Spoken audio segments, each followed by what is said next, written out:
자, 알겠습니다. 잡소리 그만하고 우리 이재규 팀장님 모시겠습니다. 자, 주린이 구조대 2부는요. SK증권의 이재규 차장님과 함께합니다. 네. 어서 이게 오세요. 이렇게 하는군요. 예, 예. 안녕하세요.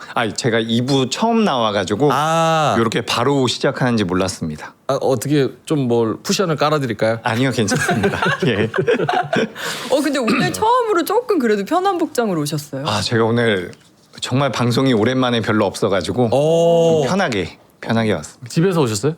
아니요, 집은 아니고 회사에 있다 왔죠. 회사에. 사무실에 있다. 저기 딱 그 배지 보이잖아요. 제가 이거를 안 하고 있었더니 너무 칙칙하다고 그래가지고 좀 달아봤습니다. SK증권 이재규입니다. 네, SK증권. SK증권 뭐 하이닉스 잘 나간다고 SK증권이 좋은 건 없잖아요, 그렇죠? 네, 딱히 없습니다.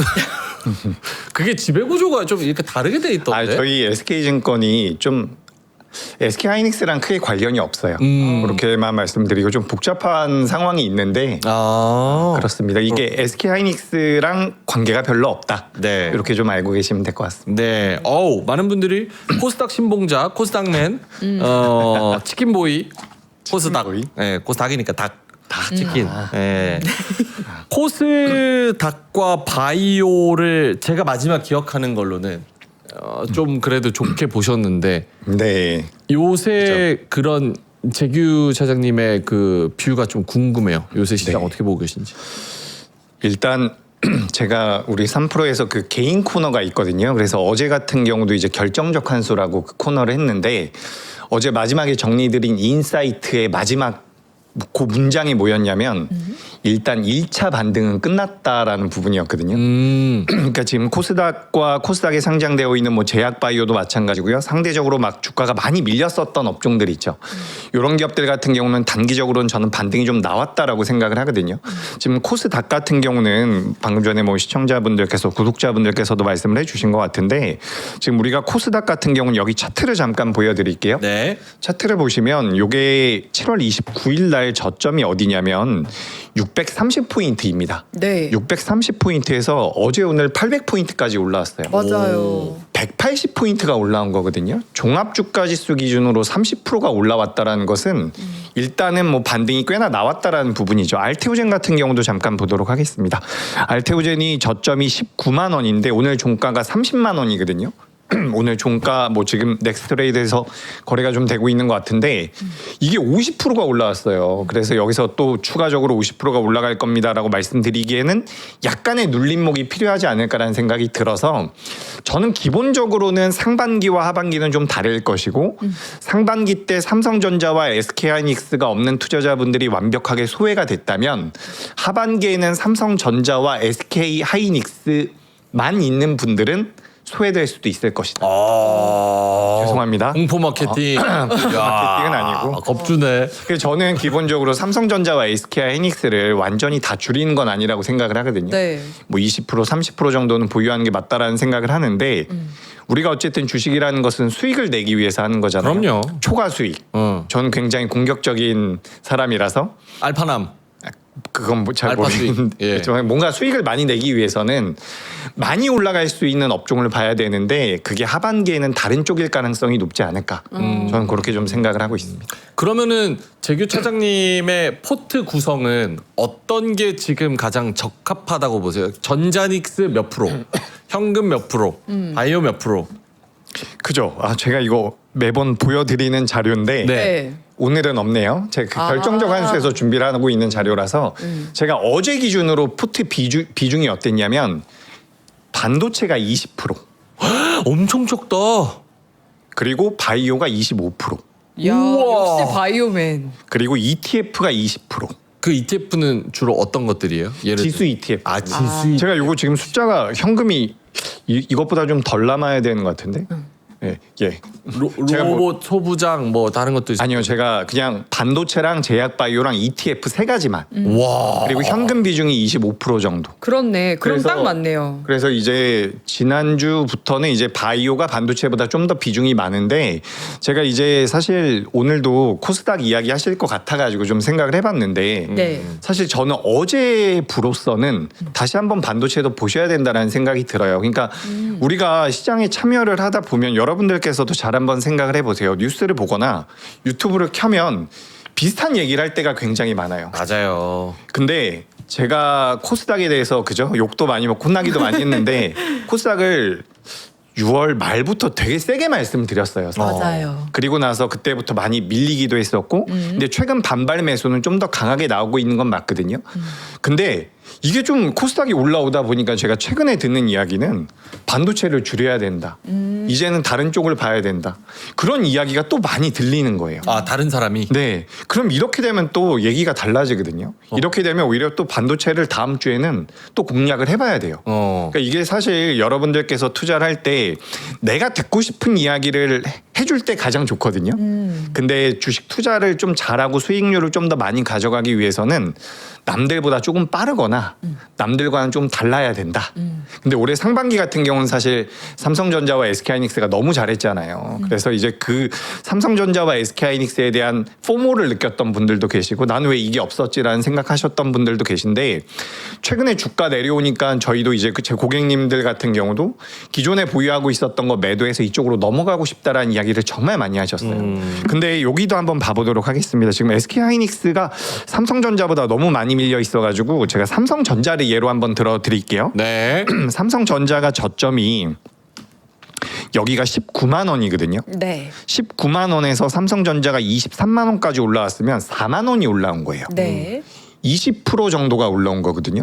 알테오젠 50% 올라왔어요. 그러니까 이게 어떤 말씀을 드리고 싶은 거냐면 제약바이오나 코스닥 같은 경우는 그 앞전에 너무 많이 밀렸기 때문에 밀릴 게 없는 거예요. 그래서 최근 한 달 동안 뭐 저점 대비해서 지금 삼성전자가 20% 올라오고 SK하이닉스는 20%도 지금 못 올라온 상태거든요. 근데 이 과정에서 뭐 LS 일렉트릭이라든지 다른 기업들도 30% 40%씩 올라왔다라는 거죠. 그래서 너는 그럼 지금 반도체를 어떻게 할 것이냐? 전 지금은 보유해요.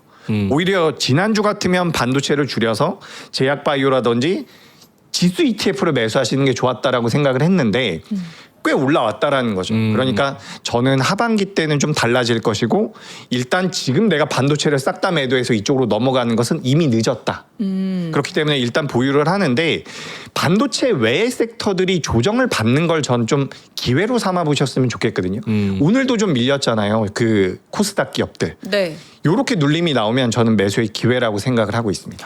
근데 궁금해지는 게 코스닥이 어쨌든 1차 반등이 이제 800 언저리까지 오면서 끝났다고 하셨잖아요. 그럼 네. 어찌됐든 개별 종목도 좀 이렇게 크게 오르는 거는 좀 끝난 거 아닌가. 지수랑 어쨌든 같이 가는 거니까. 아니요. 저는 일단 끝났다라고 말씀드린 게 꽤 올라왔다라는 것을 말씀드리고 네. 싶은 거고 여기서 조정을 잘 맞추면 전 더 갈 가능성이 높다라고 생각을 해요. 제가 지난 시간에는 민준앵커 아니라 성호 씨랑 잠깐 했었고 맞아. 그 전에 우리 방송할 때 어떤 이야기 했었냐면 코스피가 10,000 먼저 갈 것이냐 코스닥이 1000 먼저 갈 것이냐 네. 그때 코스피가 8,000이었고 코스닥이 800이었거든요. 지금 코스피가 6,000이고 코스닥은 800이에요. 그러니까 제가 느끼기에는 코스닥이 상승 여력이 있다라고 제가 느끼는 건 뭐냐면 코스피 같은 경우는 지금 직전 고점이 9,000포인트입니다. 근데 우리가 10,000포인트까지 본다면 직전 고점을 넘어가야 되거든요. 근데 지금 코스닥 같은 경우는 원래 1,000포인트를 넘어갔다가 내려와 있는 상태이기 때문에 어떻게 보면 상방이 더 빠르게 다가올 수도 있지 않을까. 저는 그렇게 좀 생각을 하고 있습니다. 그러면 마음속에 생각하는 코스닥 지수 기준으로 코스닥이 갈 거라는 연말까지 어느 정도 기대치의 지수가 있어요? 저는 뭐 1,000포인트는 가야 된다라고 생각을 하고 있어요. 제가 어제 이렇게 말씀드렸거든요. 어제가 8월 6일이었으니 9월 6일까지 한 달 동안 만약에 지금 제가 요 자료를 매번 준비하는 게 있는데 6월 23일부터 어제 종가까지 코스피가 거의 한 25%에서 28% 정도 하락이 나왔거든요. 네. 근데 코스닥은 10몇 프로 정도 하락이 나왔어요. 네. 그러니까 상대적으로 덜 밀렸다라는 거죠, 코스닥이.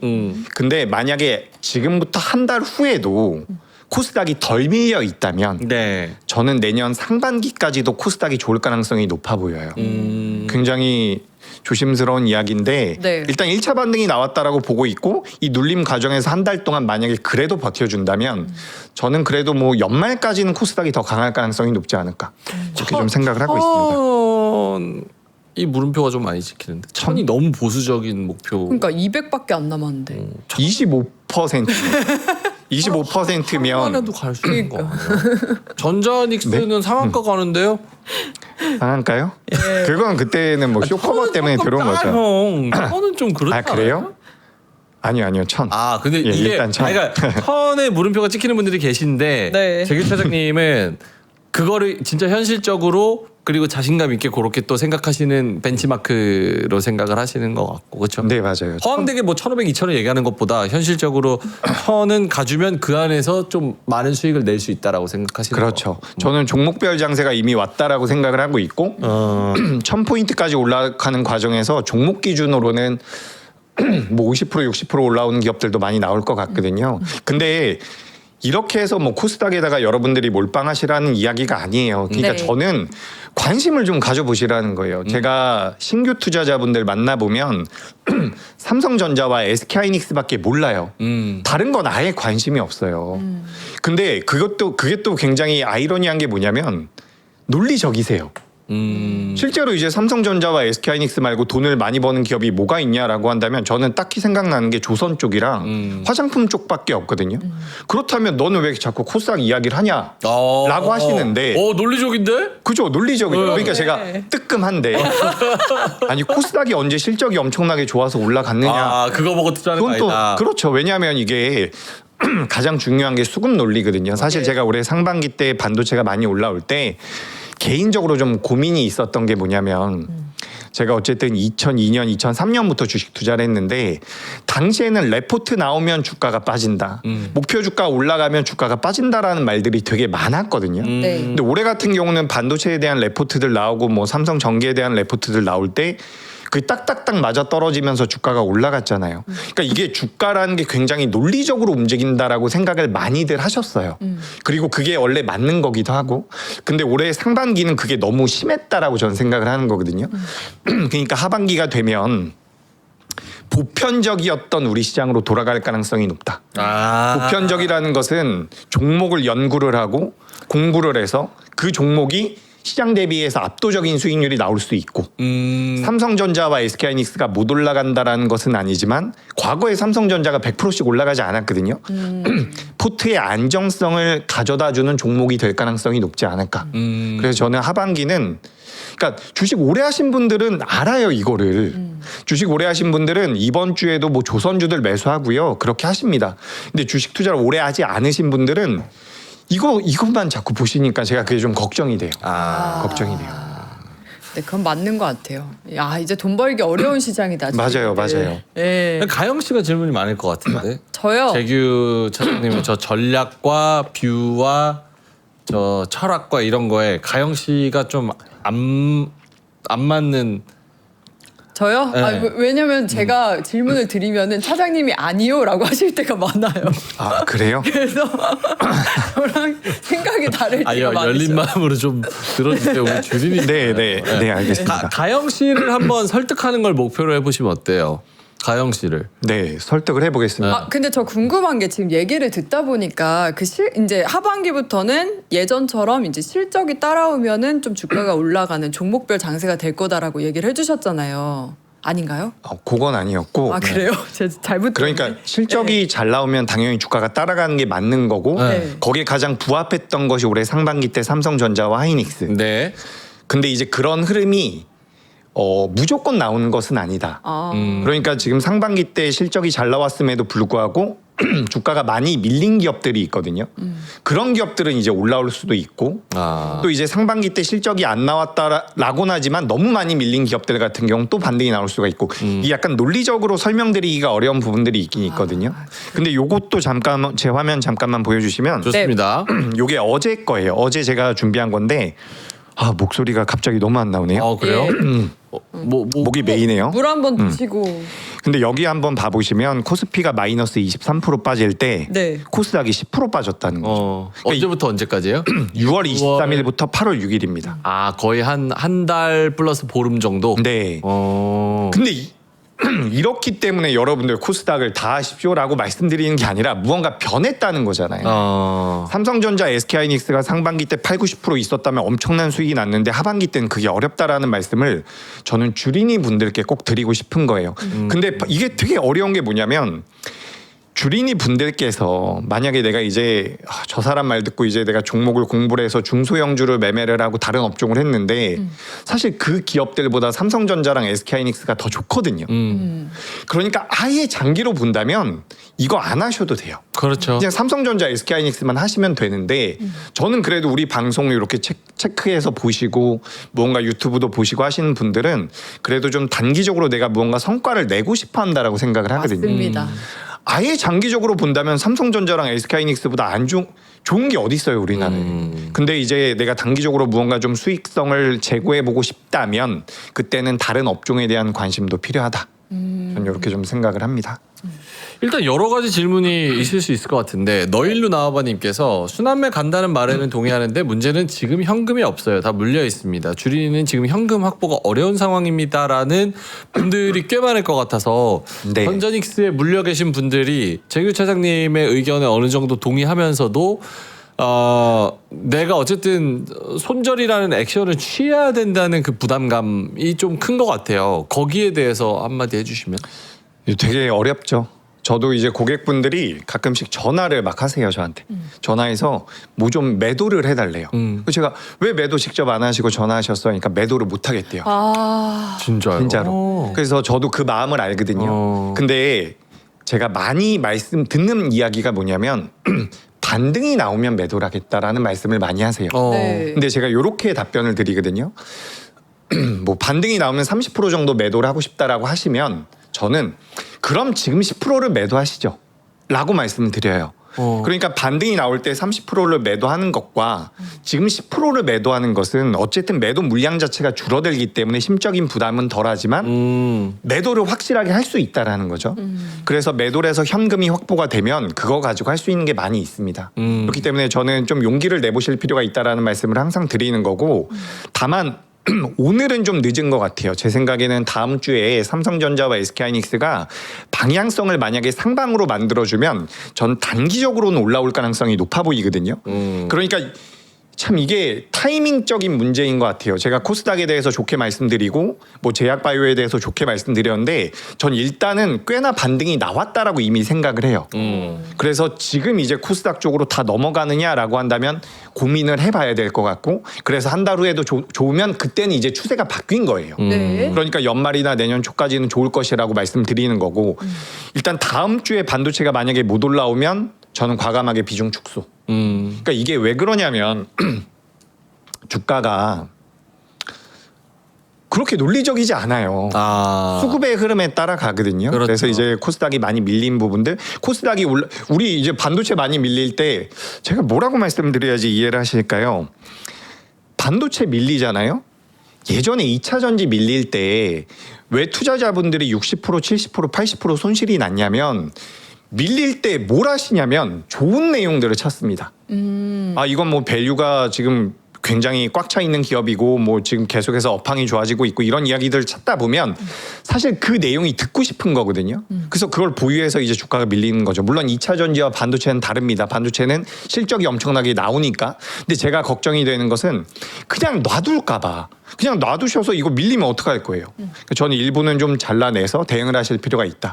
상반기와는 달라졌다라는 것을 아마 느낄 거예요. 네, 그러니까 김채니님께서도 채팅창에 상반기랑 완전히 바뀐 게 맞다. 개별 장세로 갔기 때문에 테마에 편승을 해야 되고 대표적으로 그 코스닥이 될 수 있다. 말 그대로 치고 빠지고를 엄청 잘해야 된다는 거고 주린이들한테는 엄청 험난한 시장이 된 것 같다. 맞아요. 우량주를 계속 보유하는 게 맞지만 박스권이 되어버리면 자산이 평행 또는 우하향하는 게 국장이다. 이렇게 말씀을 해주셨거든요. 그죠. 이게 참 저도 죄송해요. 저도 죄송한데 이게 어쩔 수 없어요.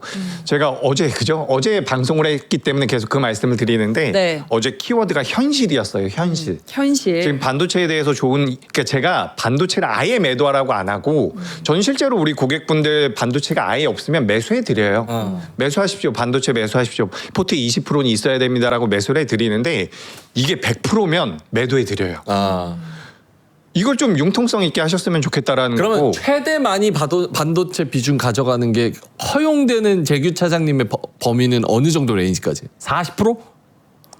제 고객분 중에서 90% 가지고 계신 분이 계세요. 그분은 근데 매수 단가가 낮아요. 매수 단가가 뭐 현재가 대비해서 10% 정도 상단에 있다라면 전 30-40%. 저는 그 이상은 지금은 메리트가 낮다라고 생각을 해요. 오히려 오늘 방송 딱 보시고 이거 시청률 떨어지면 안 되는데 왜요? 한 몇 년 있다가 열어보실 거면 더 많이 가지고 계셔도 돼요. 근데 저는 여기서 뭐 하반기 때는 저는 잘 모르겠어요. 근데 제가 이런 말씀 많이 드리고 여러분들께서 방송을 딱 켰는데 이제 반도체 꺾일 겁니다. 반도체 안 좋고 이제 코스닥이 좋습니다라는 이야기가 정말 많이 나오잖아요. 네. 그때는 또 반도체를 매수하셔야 됩니다. 그러니까 이게 좀 빨라요. 빨리 움직여 맞는 주셔야 것 될 것 같아요. 같아요. 네. 그러니까 저희도 여러분께 계속 말씀을 드리는 게 경제 방송에서 한참 떠들면 맞아요. 그게 사회에서도 이슈가 돼서 조간신문 일면에 나오거든요. 그게 딱 꼭지예요. 맞아, 그 다음부터. 딱 꼭지. 이건 뭐 불변의 진리야, 진짜. 제가 7월 초에 모 방송에서 저한테 주제를 가지고 오라고 이야기를 해가지고 제가 그때 화장품을 좀 이야기를 해보고 싶다라고 했더니 이게 너무 인기도가 떨어지니까 반도체를 해줄 수 없냐고 물어보더라고요. 근데 그때부터 반도체가 또 주가 흐름이 안 좋았잖아요. 그러니까 이게 여러분들께서도 이제 저도 이게 맨날 걱정이고 항상 그래요. TV 켜면 반도체 이야기하죠. 반도체에 대해서 좋게 말씀하시는 분도 있고 안 좋게 말씀하시는 분도 계신데 좋게 말씀하시는 이야기를 듣고 싶어 하세요. 그 저도 기본적으로 펀더멘탈 기준으로 반도체는 좋다라고 보는데 수익률적인 측면에서는 다른 쪽을 보시는 게 맞지 않을까. 그러면 이제 반도체를 수익률 게임을 하려면 좀 줄여야 된다는 건 동의가 되는데 네. 그럼 좀 줄여서 미장으로 가는 건 어떨까요? 국장 말고. 미국이요? 예. 미국도 지금 괜찮죠. 시점에서. 참 요즘 젊은 사람들은 진짜 애국심 없어요, 그렇죠? 그죠? 살살 이렇게 빠져나갈 아니 생각. 물어보는 지금 거잖아. 외화가 환율이 얼마인데 지금 여기서 달러를 바꿔? 달러 빠지고 있잖아. 이런 애국심도 없는 이 젊은 청년들이 어떻게 해야 됩니까? 죽어도 국장에서 죽어야지. 살아도 국장에서 살고. 저는 기본적으로 네. 우리나라 시장이 더 좋을 것 같아요. 아 그래요? 그래요? 오. 또 괜찮았나요 이번에? 네. 아니 뭐 항상 괜찮죠. 코스닥 이야기하다가 이제 우리나라 시장이 그럼 괜찮다는 게 미장보다 코스닥이 낫다? 미장보다 우리나라 시장이 일단 낮고 우리나라 시장에서는 연말까지는 그래도 코스닥이 낫지 않을까. 와. 근데 여러분 이게 있어요. 제가 코스닥이 낮다라고 해도 제 개인 코너에서 코스피와 코스닥에 대한 배분을 보여드리거든요. 지금 6대4예요. 6대4. 6대 4요? 코스피가 60%, 코스닥이 40%. 근데 이것도 코스닥이 되게 높은 거긴 해요. 그래서 저는 이제 우리나라 시장이 더 좋다라고 느끼는 게 뭐냐면 기본적으로 미증시가 우리나라보다 좋았었던 기간이 10년이 넘어요. 10년이 넘기 때문에 작년부터 올해까지 우리나라 시장이 좀 더 강한 모습을 보였지만 이런 게 굉장히 일시적이진 않을 것 같아요. 그래서 아까 전에 이제 명앵커도 뭐 요즘에 젊은 친구들이 애국 이런 게 없다 그러는데 만약에 미국 증시에 대한 무언가 SNS에서의 언급이나 관심도가 높아지면 네. 제 생각에는 우리나라 시장이 훨씬 강할 겁니다. 아 그렇게 언급이 많아지면 또 꼭지일 확률이 높다. 제가 요거를 한번 보여드려 볼게요. 네. 지금 우리가 제가 여러분 저도 삼성전자 SK하이닉스 좋아합니다. 네. 여기 제가 이게 너무 항상 욕을 너무 많이 먹어가지고 무슨 욕이 있는데요? 뭐 욕할 게 없는데? 코스닥 이야기 많이 한다고. 근데 저는 그런 것 같아요. 제가 만약에 이제 앞으로 코스닥이 종목별 장세가 막 나오잖아요. 그럼 제가 또 이제 우리 방송 나와서 반도체 보셔야 됩니다. 또 이럴 거예요.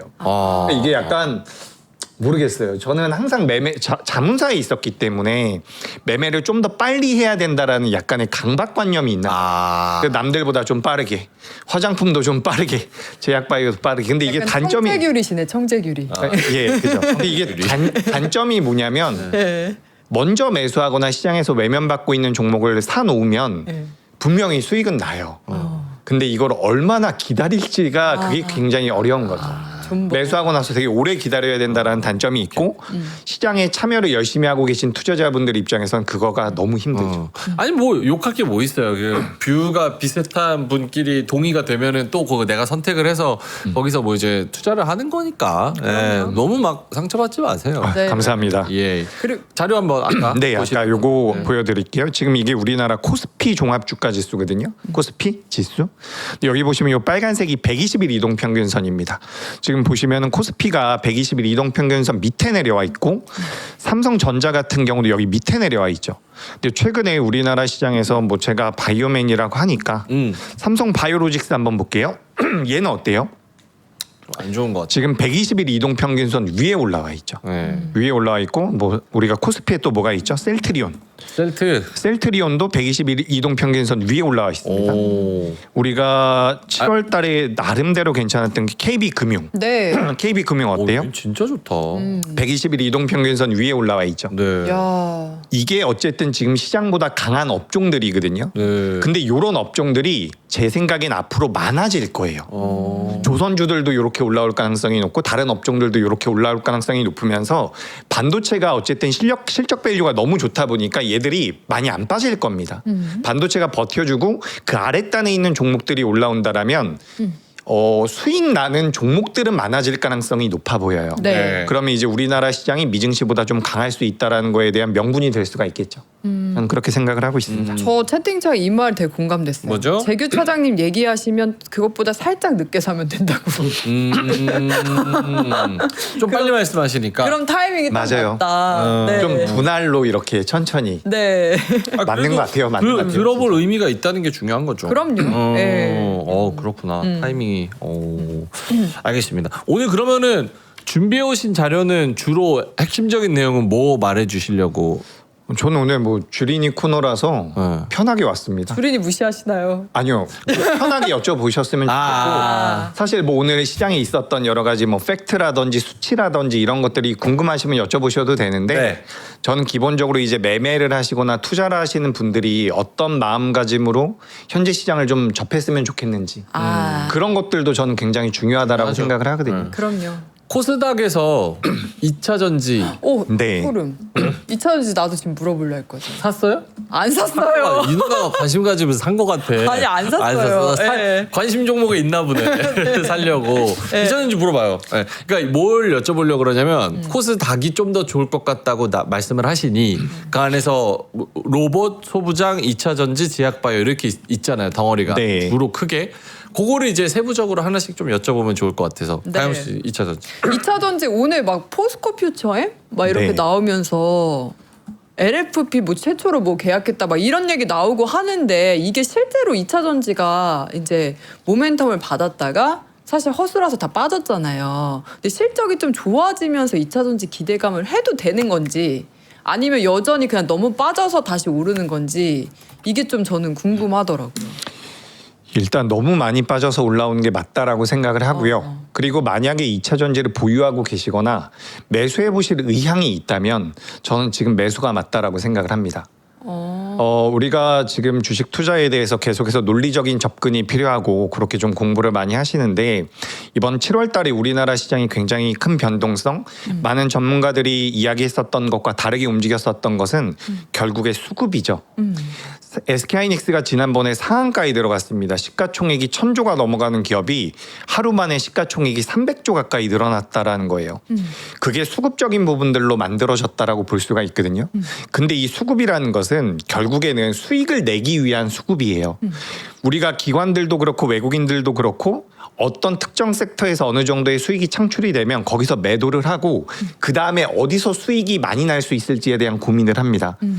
그게 트레이딩 관점일 수도 있고 장기 투자의 관점일 수도 있는데 수급적인 부분들에서 우리나라 시장에 자금이 들어온다라는 가정을 한다면 전제를 한다면 2차 전지 조선 이런 데 아니면 들어올 때가 마땅치가 않아요. 아, 그런 관점에서 저는 수급 쪽으로 자금이 들어올 가능성이 높다라고 보여지고 삼성 SDI가 지금 7개 분기 만에 실적이 흑자 전환이 됐고요. 네. LG 에너지 솔루션 같은 경우도 3분기 만에 흑자 전환이 됐죠. 오늘 뭐 LNF라든지 실적도 괜찮게 나왔어요.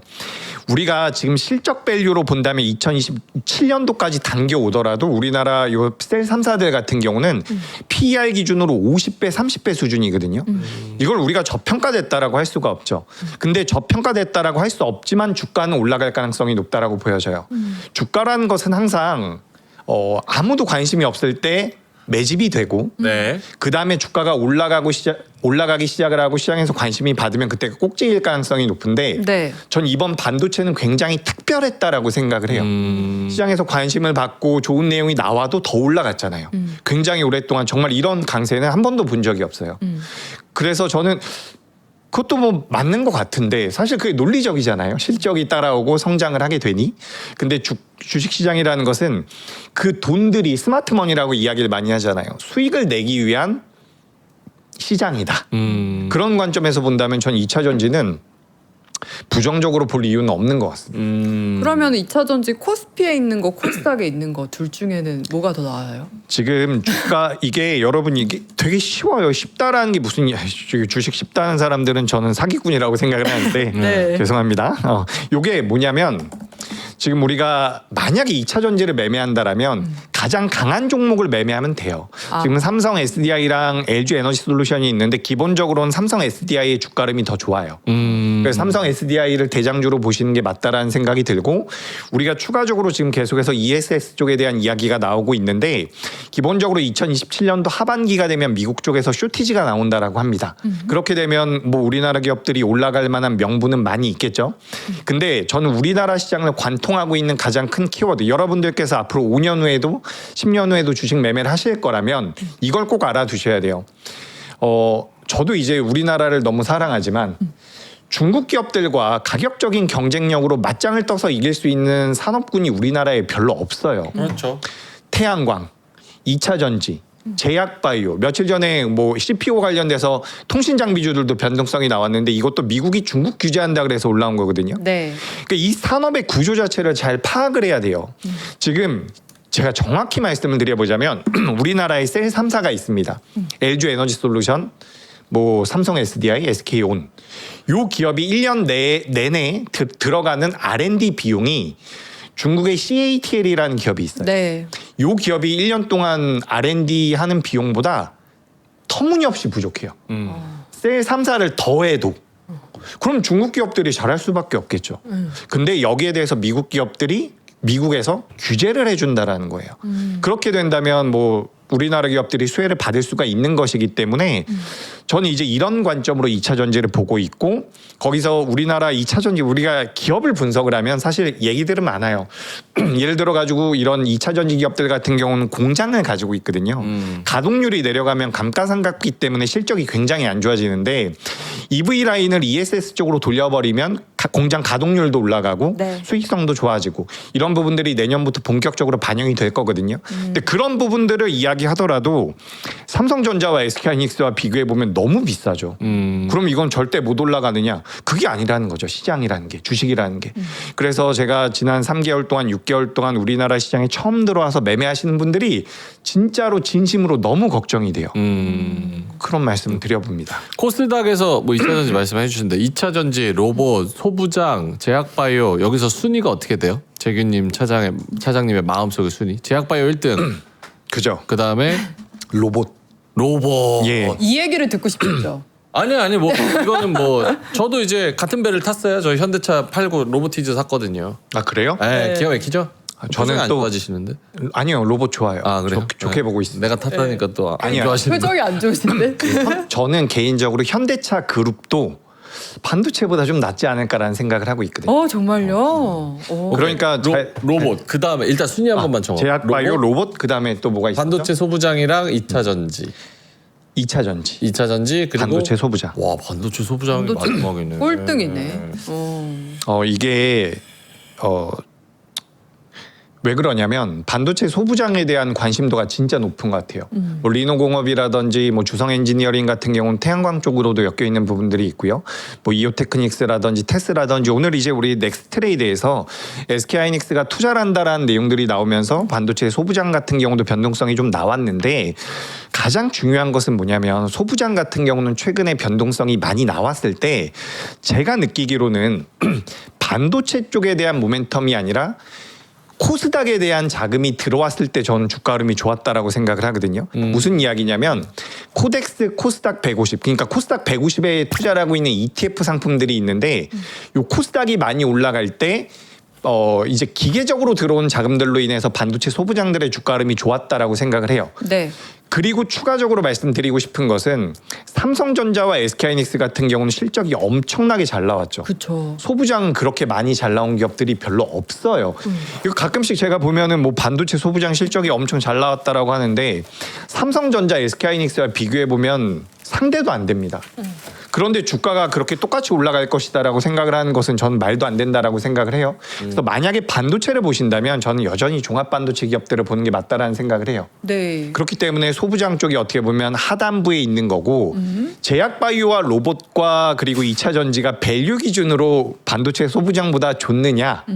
아니죠. 전혀 아니에요. 그래서 제가 초보 투자자분들은 오히려 지수 ETF를 하시는 게 좋습니다라고 말씀드리는 건데 우리가 하반기까지 예를 들어 가지고 지금부터 3개월 동안 4개월 동안의 주가 흐름을 본다면 종목별 장세라고 한다면 네. 재무제표가 엄청나게 좋은 기업들이 많이 갈까요? 아니 재무제표가 정말 좋은 기업들이 여러분 그 자동차 부품주들 한번 보세요. 정말 끝내주게 좋거든요. 네. 그 기업들이 왜 3년 동안 5년 동안 못 갔어요? 관심이 없으니까. 하지 않아서. 그쵸?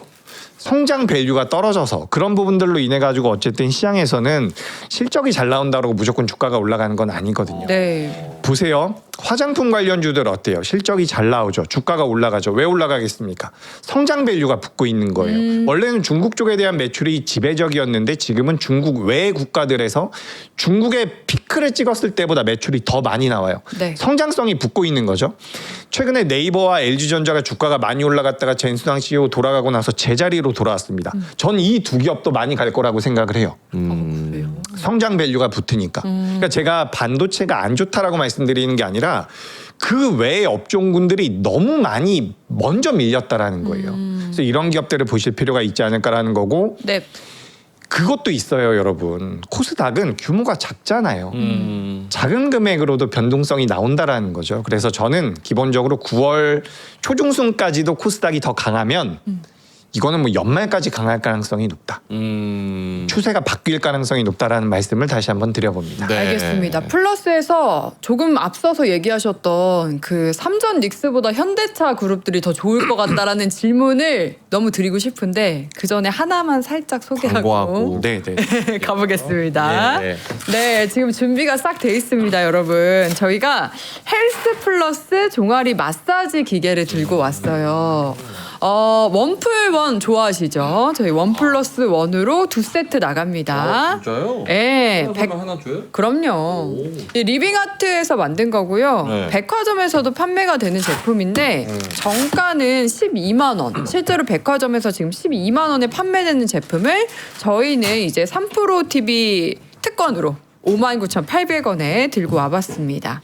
그래서 마사지기 사실 유선으로 돼 있으면은 전 하고 싶어도 너무 불편해서 잘 안 되게 되거든요.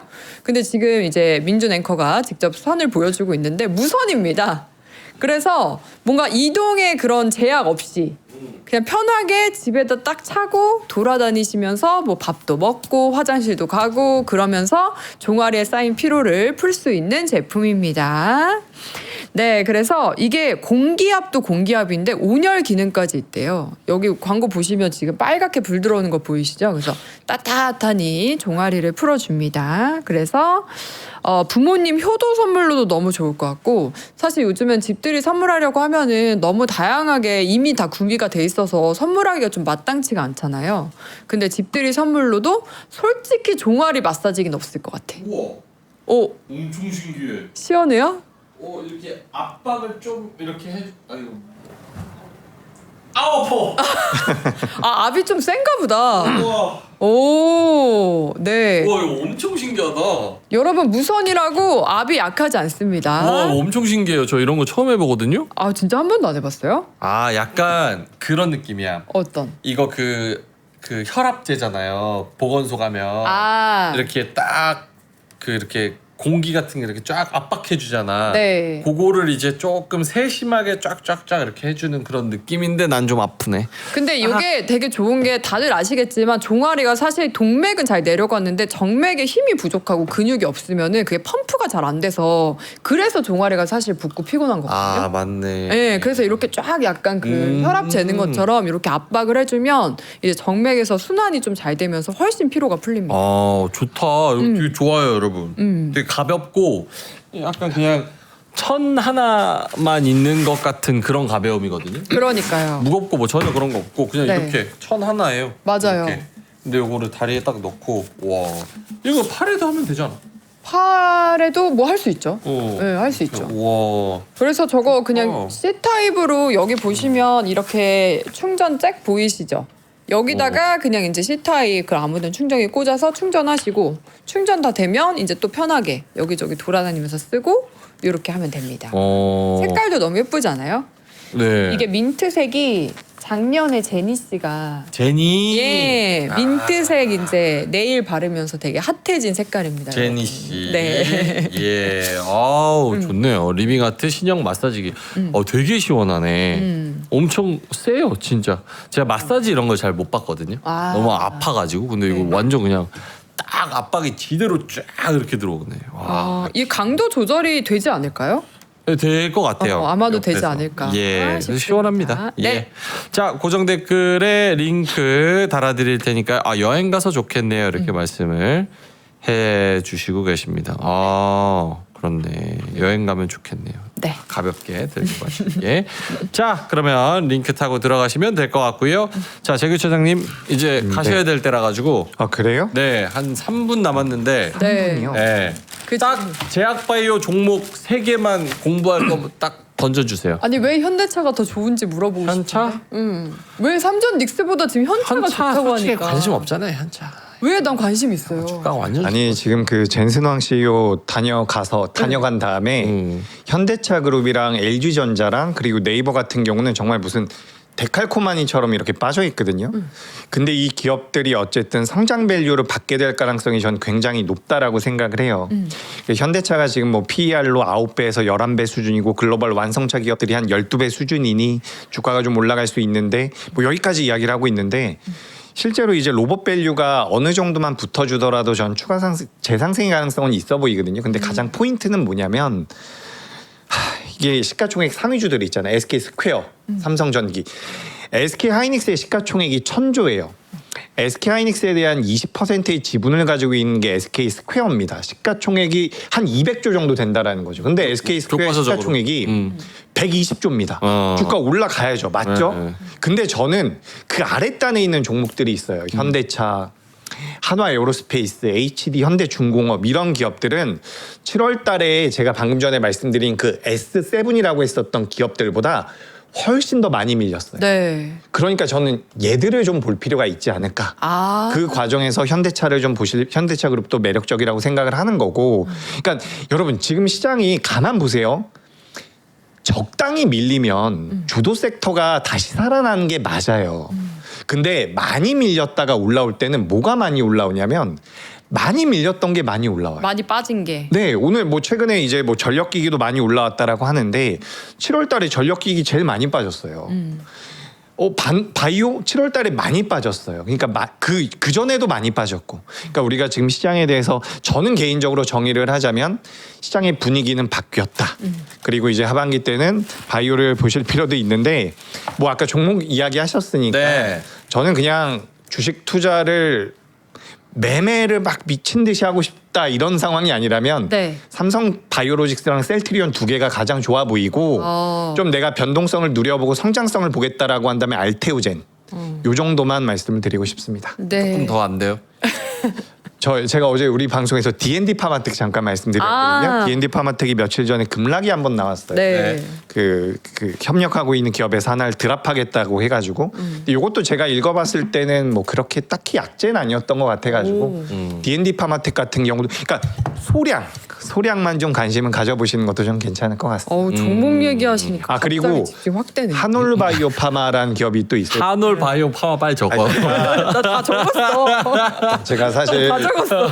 종목을 되게 좋아해요. 뭐 되게 좋아하고 약간 찐타같이 막 이걸로 열심히 파는 걸 좋아하는데 제가 이게 회사의 컴플리트. 입장이 될까봐 종목 이야기를 잘 못해요. 맞아요. 예. 저도 그게 항상 너무 좀 죄송하거든요. 네. 근데 뭐 한올바이오파마 같은 경우는 어쨌든 코스피 기업이고 큰 데니까. 시가총액도 좀 있고 하니까 이런 기업들도 한 번 정도는 눈여겨 보시면 될 것 같습니다. 정리하면 삼바, 셀트리온, 알테오젠, D&D 파마텍, 한올 바이오파마. 깔끔하죠? 만약에 이런 게 좀 어려우면 제약바이오 ETF 중에서 네. 이런 거 들어간 애들 좀 그쵸. 골라서 선별적으로 네. 사도 되고. 알겠습니다. 이 정도면 깔끔한 것 같은데. 네. 네. 알겠습니다. 바이오맨 형, 예. SK 바이오팜 어때? 이렇게 물어보시는데 그거는 다음에 나중에 오시면은 예 여쭤보도록 하겠습니다. 알겠습니다. 요즘 좀 힘드세요? 아니면 좀 괜찮습니까? 저는 괜찮아요. 저는 괜찮습니다. 그 고객분들 분위기는 어때요? 좀 7월보단 나아졌나요? 그러니까 이게 참 어려워요. 그러니까 뭐 예를 들어 가지고 코스닥을 많이 매수해 놓으셨으면 좋아하시고 반대로 이제 반도체가 너무 많으면 너무 힘들어하시고 그래서 오늘도 상담 많이 했거든요. 이거 어떻게 하냐. 이제 한 주가가 한 10% 20% 올라오면 나는 30% 정도를 매도하고 싶다.